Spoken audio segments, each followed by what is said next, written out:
नारायणं नमस्कृत्य नरं चैव नरोत्तमं देवी सरस्वती व्यासं ततो जयमुदीरयेत्। जय श्री हरि विष्णु। जय गंगा मैया। जय प्रयागराज धाम। प्रिय भक्तों, आज हम पावन माघ मास की दिव्य कथा के 5वें अध्याय का श्रवण करने जा रहे हैं। माघ मास स्वयं भगवान विष्णु का स्वरूप है। इस मास में किया गया स्नान, दान, जप और कथा श्रवण करोड़ों जन्मों के पापों को नष्ट कर देता है। आइए शुद्ध मन से एकाग्र होकर इस पावन कथा का श्रवण करें। प्राचीन काल की बात है। एक नगर में धर्मनिष्ठ ब्राह्मण रहता था। वह निर्धन था, किंतु उसका मन भगवान विष्णु की भक्ति में सदा रमा रहता था। माघ मास आने पर वह प्रतिदिन प्रातः ब्रह्म मुहूर्त में उठकर शीत और कष्ट सहते हुए नदी में स्नान करता। ठंडी हवा कांपता शरीर, पर मन में केवल एक भाव, हे नारायण, यह तन तुम्हारा है। उस ब्राह्मण की पत्नी भी अत्यंत पतिव्रता और धर्मपरायण थी। वह घर में जो थोड़ा बहुत अन्न होता, उसे पहले किसी अतिथि या गरीब को दान करती, फिर स्वयं ग्रहण करती।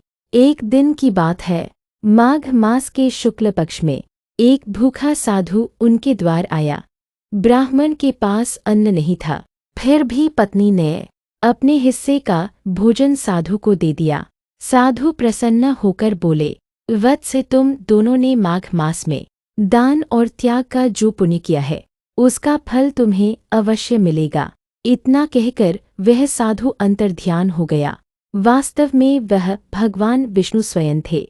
कुछ समय बाद उस ब्राह्मण को जीवन के अंत समय भय नहीं हुआ। यमदूतों के स्थान पर विष्णुदूत आए। उन्होंने कहा, हे पुण्यात्मा, तुमने माघ मास में स्नान, दान और भक्ति की है, तुम्हें वैकुंठ लोक प्राप्त होगा। और इस प्रकार वह ब्राह्मण अपने पूरे परिवार सहित भगवान विष्णु के धाम को प्राप्त हुआ। प्रिय भक्तों, इस अध्याय से हमें यह शिक्षा मिलती है, माघ मास में किया गया छोटा सा पुण्य भी अक्षय फल देता है। दान धन से नहीं, भाव से बड़ा होता है। जो व्यक्ति माघ मास में स्नान, जप, दान और कथा करता है, उसके जीवन के सारे कष्ट नष्ट हो जाते हैं। शास्त्रों में कहा गया है, माघे स्नानन जपन दानन यह करोति नरः सदा स याति परमं स्थानन नात्र कार्य विचारना। अब आप सभी से निवेदन है, आंखें बंद करें, मन में भगवान विष्णु का ध्यान करें। ओम नमो भगवते वासुदेवाय। ओम नमो भगवते वासुदेवाय। गंगा मैया की शीतल धारा आपके पापों को धो रही है। हे भक्तों, माघ मास का एक एक दिन अनमोल है। यदि संभव हो तो प्रातः स्नान करें, गरीब को अन्न दान दें, विष्णु सहस्रनाम या नाम जप करे और माघ मास कथा का श्रवण करे।